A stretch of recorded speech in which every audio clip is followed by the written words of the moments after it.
Bienvenue dans le Moment MMA, l'émission du mercredi 2 juillet 2025. Et commençons tout de suite avec Caio Borralho. Et oui, le Brésilien, le visage de la Fighting Nerds, qui on le sait maintenant, viendra en France affronter Nassourdine Imavov dans ce qui ressemble, on peut le dire, à une demi-finale. D'ailleurs, il l'a dit, je suis convaincu que si je bats le Français, j'aurai ensuite ma chance à la ceinture. Je trouve que de ce côté-là, on peut lui donner raison, même si tout, bien sûr, reste possible avec l'UFC. Ça va faire un an qu'on ne l'a pas vu, la dernière fois c'était au mois d'août 2024, donc quand il rentrera dans l'octogone à Paris, ça fera un an et quasiment un mois.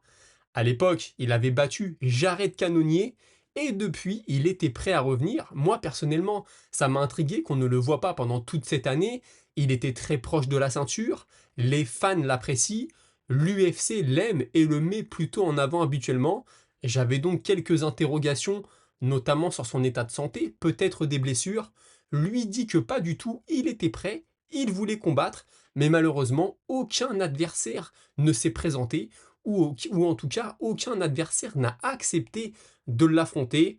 Il pense, bon ça je pense que c'est une petite phrase pour la promo, que sa prestation face à Jared Cannonier n'y est pas pour rien, puisque personne ne l'avait jamais dominé de la façon dont lui l'a fait. Je vous laisse juger, mais connaissant le personnage, je pense qu'il a compris comment ça marchait.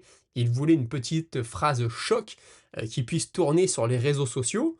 Le journaliste lui pose une question ensuite assez intéressante. Tu es un combattant, tu gagnes ta vie grâce au combat. Qu'est-ce qui se passe quand pendant un an tu es sur la touche, il n'y a pas d'argent qui rentre, en tout cas l'UFC ne te paye pas. Comment tu fais? Sa réponse elle est simple, il a des business au Brésil, il a des investissements, il commente l'UFC aussi sur le Fight Pass, il est aussi coach, et puis en plus de tout ça, il pourrait très bien, s'il avait besoin, redevenir prof de chimie, puisque je rappelle qu'il l'était avant de devenir combattant professionnel, et en réalité, il ne combat plus vraiment pour l'argent, il ne combat plus pour survivre, on va dire, mais il combat parce qu'il poursuit son rêve de devenir champion de l'UFC. C'est, je l'ai dit, le visage de la Fighting Nerds, mais aujourd'hui on a de plus en plus de combattants qui arrivent à l'UFC et qui sont issus de cette équipe. On lui a donc demandé s'il y avait une petite compétition entre tous les membres pour savoir qui sera le premier à devenir champion. Et encore une fois, une réponse qui m'a surpris. Il pense que Jean Silva et lui deviendront champions en même temps, le même soir. Alors l'histoire serait belle si ça se passait au Brésil, chez eux, mais il n'y croit pas trop, hein. Il y avait des rumeurs de cartes au Brésil pour le début d'année, ça n'a pas été le cas. Pour le mois d'août, ça n'est pas le cas. Maintenant, on entend parler du mois de novembre. Mackenzie Dern a parlé d'un pay-per-view. Lui est assez réticent là-dessus. Ce n'est pas quelque chose auquel il croit vraiment. En plus, il combat en septembre. Aller chercher la ceinture en novembre, c'est peut-être un peu court. Jean Silva, lui aussi, combat en septembre. Donc voilà, ça serait peut-être assez compliqué. Et puis toujours concernant Jean Silva, il assure qu'il bosse son anglais, qu'il comprend maintenant très bien l'anglais, qu'il a juste du mal à le parler, mais que toute son équipe dans l'ensemble a très bien compris qu'il fallait travailler très fort dans l'octogone, qu'il fallait gagner ses combats, mais que parfois il fallait aussi travailler encore plus fort à l'extérieur pour être capable de se vendre et de devenir une vraie superstar. Continuons justement avec cette équipe et Mauricio Ruffi qui nous fait un teasing, appelons ça comme ça. Dans les prochains jours, il va y avoir des nouvelles et ça va vous rendre fou.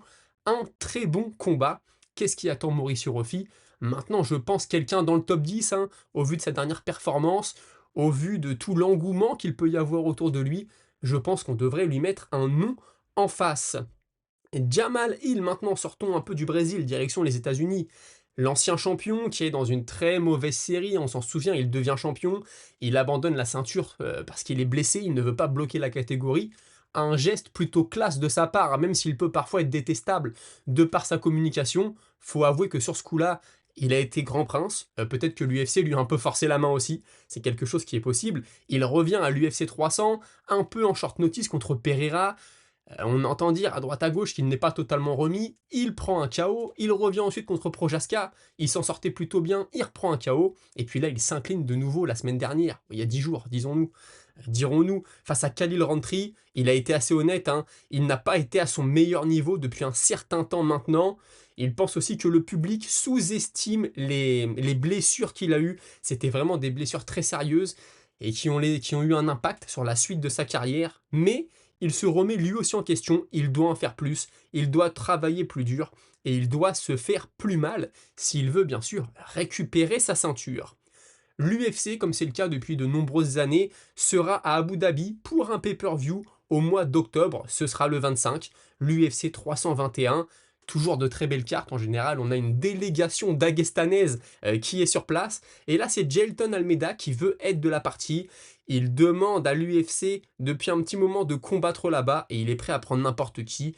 Il cite Volkov, Aspinal aussi, et le français Cyril Gane, ça fait un moment d'ailleurs qu'il veut affronter le français. Jailton Almeida, vous le savez, j'aime beaucoup. Il avait connu un revers contre Curtis Blades. J'attends de voir maintenant la suite. Il a réussi à se remettre en piste depuis. Combattant sur lequel je pense il faut compter dans les années à venir. Bien sûr, s'il arrive à s'améliorer et s'il ne mise pas tout seulement sur son jiu-jitsu brésilien. Tout à l'heure, je vous parlais des poids légers. Et on a Raphaël Fiziev qui fait une remarque assez intéressante. Ce qu'il dit, c'est que les temps sont intéressants dans la catégorie. Quasiment personne n'a de combat de prévu à l'heure actuelle dans le top 15. Je vous affiche le top 15 à l'écran. On a Grant Dawson, Benoît Saint-Denis, Michael Chandler, Moïcano, Fiziev, Pimblet, Dariush, Gamrot, Hooker, Poirier, Holloway. Poirier et Holloway vont s'affronter. Gedji, Oliveira, Tsarukyan. Bon, Makachev, il est numéro 1, mais il est plus vraiment là. Maintenant, il est chez les welter. Et Topuria qui est champion. C'est vrai que là, tout de suite, si je dis pas de bêtises, officiellement dans les combats, je crois qu'on a que Holloway et Poirier. On avait entendu parler de Dawson contre je ne sais plus qui, mais apparemment c'est pas officiel, ça n'a pas été signé. Donc finalement c'est vrai que c'est intéressant, tout est possible dans la catégorie. Bon, on pense bien que Pimblet, Gedji et Tsarukyan, ça va se jouer entre eux pour la ceinture, hein, avec Ilia Topuria, là on a un petit quatuor qui est en train de se former. Même si encore une fois, hein, l'UFC peut nous pondre tout et n'importe quoi. C'est vrai que c'est quand même assez intéressant. Dan Hooker, l'UFC l'a à la bonne. Elle peut aussi le mettre dans de très bonnes conversations. Est-ce qu'on pourrait avoir un Hooker contre Fiziev? Belle guerre de striking, je ne serais pas contre. Je pense que le spectacle serait au rendez-vous. L'UFC 317, ça fait toujours réagir, j'ai l'impression de ne parler que de ça depuis lundi. Mais d'un autre côté, tous les yeux sont braqués là-dessus, hein, suite à ce qu'on a vu, une très belle soirée. Hein. Il y a eu Topuria, bien sûr, mais même les autres combats étaient plutôt agréables à regarder. Et là, je vais vous parler de Tsarukyan. Pourquoi? Parce que ça part d'une petite remarque de Topuria qui, pour le coup, m'a fait rigoler. Ce qu'il dit, c'est que lorsqu'il a mis KO Oliveira, il a regardé Tsarukyan et que Tsarukyan avait l'air terrifié et qu'il s'est dit « Je remercie le Seigneur que Charles Oliveira ne se soit pas retiré du combat avant samedi soir. » Pourquoi il dit ça? Pour ceux qui n'ont pas suivi, s'il était arrivé quelque chose à Topuria ou à Oliveira avant samedi soir, c'est Tsarukyan qui serait monté dans la cage. Donc en gros, si Oliveira s'était blessé, c'est Tsarukyan qui aurait affronté Topuria, et Topuria nous laisse entendre qu'il lui serait arrivé la même chose.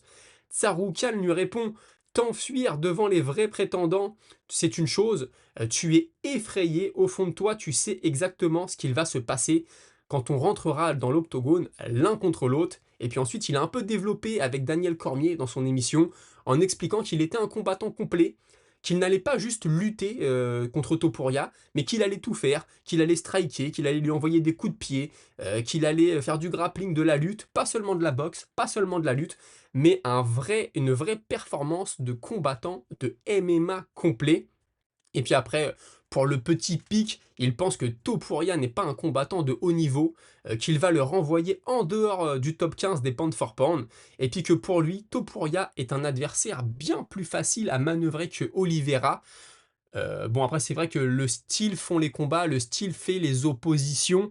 Maintenant je pense quand même que Topuria à l'heure actuelle est un os bien plus dur à ronger que Oliveira. Même au moment où Tsarukyan a affronté Oliveira, c'était d'ailleurs assez serré le combat. Moi, alors ça fait beaucoup réagir d'ailleurs, parce que vous savez, je vous disais dans les émissions précédentes, que ok, Topuria est sur une série de dingues, mais que j'entends certaines personnes qui me disent il a battu Volkanovski, Holloway et Oliveira, qui sont des gars sur la fin.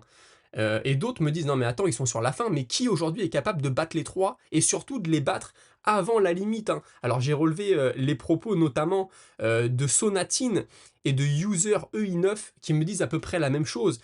OK, ils sont peut-être sur la fin, mais ça reste l'élite, ça reste le top de leur catégorie et pas tout le monde est capable de leur faire ça et vous êtes très nombreux, d'ailleurs je vous remercie, à commenter les vidéos et le sentiment général c'est ça. OK, il a battu des mecs peut-être sur le déclin, mais c'est pas n'importe qui quand même et je suis d'accord avec vous, il ne faut rien enlever à Topuria, faut juste garder ça dans un coin de la tête. Voilà, imaginez s'il perd son prochain combat et celui d'après, et ben là tout le monde va ressortir en disant: «Oui, voilà, on l'a vu plus beau qu'il ne l'était, il a battu des mecs sur le déclin» et cetera. Vous n'avez pas forcément tort, mais je trouve quand même, qu'il est assez impressionnant et puis pour finir avec Tsarukyan, vous le savez, lui et Dan Hooker se tournent autour depuis un petit moment et puis Tsarukyan, juste comme ça, sorti de nulle part, dit: «Tiens, au passage, petite note, ne faut pas oublier que Hooker est une salope», juste au cas où vous l'auriez oublié et Hooker lui répond: «Tu es insignifiant, tu es le contender numéro un et tout le monde se fiche de toi». Elle est un peu vicieuse celle-là, mais elle est un peu vraie aussi et j'ai l'impression que les fans hardcore de MMA veulent peut-être voir Topuria contre Tsarukyan, on veut surtout voir Topuria contre Makhachev, et puis les fans, voilà, qui viennent de temps en temps regarder ce qui se passe, eux, ils veulent voir Pimblet contre Topuria. Donc c'est vrai que Tsarukyan est dans une situation assez particulière. Et comme je vous parle de Pimblet, hier, on avait une rumeur, peut-être au mois d'août, un Justin Gaethje contre Paddy Pimblet. Pimblet a stoppé court. Vous êtes complètement fou si vous pensez que je vais combattre au mois d'août. On le sait que lui, couper le poids, ça lui demande pas mal d'efforts. On l'a vu ce week-end, il avait des bonnes joues. Je pense que d'ici un mois, être au poids, ça serait en effet assez compliqué. Et puis il a aussi prêché pour sa paroisse. Il veut ce combat contre Topuria. Je vous le cite, on n'a pas vu ça depuis Nurmagomedov contre Conor. Deux personnes qui se détestent. Parce que oui, je le déteste. Je ne veux même pas le finir rapidement. Je veux le finir alors qu'il ne restera que 1 minute dans le combat, après lui avoir envoyé des centaines de coups de coude. Je veux le défigurer. Vous en penserez ce que vous voulez. Maintenant, ça passe bien sur les réseaux, ça se vend, ça fait parler, c'est signé Paddy Pimblet. Et puis il a eu un mot aussi pour Charles Oliveira. Il dit: mais qu'est-ce que c'était que cette stratégie? Qu'est-ce que tu fais à rester au milieu et à envoyer des coups de poing, à swinger avec lui? C'était ton 47e combat professionnel et tu es arrivé là-dedans comme un amateur. C'est vrai que le fight IQ d'Oliveira a souvent été remis en question tout au long de sa carrière. Son menton l'est de plus en plus aussi. Son mental, souvent, hein, on s'est vraiment demandé, est-ce qu'il a le mental du champion? Est-ce que quand ça devient dur, il n'est pas du genre à abandonner? C'est quelque chose qui est souvent revenu. Vous me direz, il est quand même devenu champion et 47 combats pro, tu fais pas ça si t'es faible mentalement, mais peut-être que dans les grands moments, il a tendance à s'effriter un peu, hein, je ne sais pas, vous me direz ce que vous en pensez. Alexandre Pantoja, lui, est prêt pour affronter Joshua Van, pourquoi pas à l'UFC 323 au mois de décembre. Et il ajoute que actuellement, Joshua Van est le test le plus compliqué qu'il peut avoir dans la catégorie, tout simplement parce que déjà il est très, très bon dans la cage, mais c'est le petit jeune qui arrive, il est frais, lui ça l'intéresse Pantoja de prendre ce gars-là, et puis il n'a pas vécu toutes les guerres qu'a vécu Pantoja, il n'a pas eu besoin de couper le poids 35 fois, c'est quelque chose de fou et c'est quelque chose que j'aime, qui me motive et en plus il arrive sur une belle série de victoires. Donc Pantoja est partant pour prendre Joshua Van, belle mentalité, on sait que parfois il y a des champions qui sont des vétérans, quand ils voient les jeunes qui arrivent, qui sont un peu catapultés sur le devant de la scène, ils sont réticents. Moi j'ai galéré, toi tu vas galérer un peu aussi, c'est pas son cas, et je pense que c'est pour ça aussi qu'on adore Pantoja. Merab Dvalishvili, hier je vous en parlais avec Pantoja. Pantoja avait dit pourquoi pas un super fight contre Merab dans une catégorie intermédiaire avec une BMF à la clé. C'est quelque chose qui pourrait potentiellement m'intéresser. Ce que dit Merab, c'est que pour l'instant il veut pas monter, il veut pas descendre non plus, il veut pas aller chercher un super fight. En plus il respecte beaucoup Volkanovski, hein, il l'a dit plusieurs fois. Et ce qui l'intéresse, c'est de nettoyer sa catégorie. Moi j'adore un combattant qui dit ça. Je veux tous les battre. Vous me direz, dans le top 10, il en a déjà battu pas mal. Mais c'est intéressant. Et une fois que j'aurai fait ça, peut-être alors que je commencerai à réfléchir, pourquoi pas, au fait de monter de catégorie. Mais pour l'instant, rien n'est fait. Et puis pour finir un petit peu avec cette UFC 317, Peyton Talbot, hein, c'était son combat de retour après sa première défaite en carrière contre Barcelos. Quand tu connais le personnage, tu pourrais te dire, il prend le MMA un peu par-dessus la jambe, il s'inspire un peu de Sean O'Malley, peut-être qu'il n'est pas assez impliqué. Bon, t'arrives pas à ce niveau-là, je pense, si tu n'es pas impliqué. c'est mon avis personnel, mais en tout cas, est-ce qu'il est 100% là-dedans? Moi, j'avais des doutes. Il y a aussi la musique, il fait des photos, il fait plein de choses. Quand tu veux casser le top 15 et puis aller plus haut, faut quand même être, totalement investi et voilà, ce qu'il explique, c'est que beaucoup de personnes pensent que suite à sa défaite contre Barcelos, il s'en foutait un peu. Voilà, c'était un pas de côté, mais il va revenir, je vais revenir plus fort, mais pas du tout. Il dit: «J'ai eu du mal à revenir à l'entraînement, ça m'a hanté, parce que je ne vois pas ça seulement comme une défaite en MMA. Il faut bien se rendre compte que si l'arbitre n'avait pas été là, que se serait-il passé pour moi? J'aurais très mal fini. Donc je prends les choses très à cœur et j'étais très content de revenir ce week-end et de signer une victoire. Belle mentalité, je pense que ça lui servira pour la suite.» Raúl Rosas Jr. devrait combattre à l'UFC Noche le 13 septembre prochain face au vétéran Rob Font. Sortons de l'UFC maintenant, le Dirty Boxing, c'est la ligue que possède Mike Perry, j'en ai parlé plusieurs fois, et Mike Perry s'inspire de ce qui se fait à l'UFC, il veut du show, il veut du spectacle, il veut des KO, et il donne des bonus aux combattants qui l'ont le plus impressionné. On n'est pas sur du 50 000 comme à l'UFC, on est sur du 5 000 $, mais ce sont souvent des combattants qui ont leur nom à faire, hein. Voilà, c'est pas des gars qui ont des grosses bourses, donc 5 000 $ en plus. Je pense que ça peut bien les dépanner.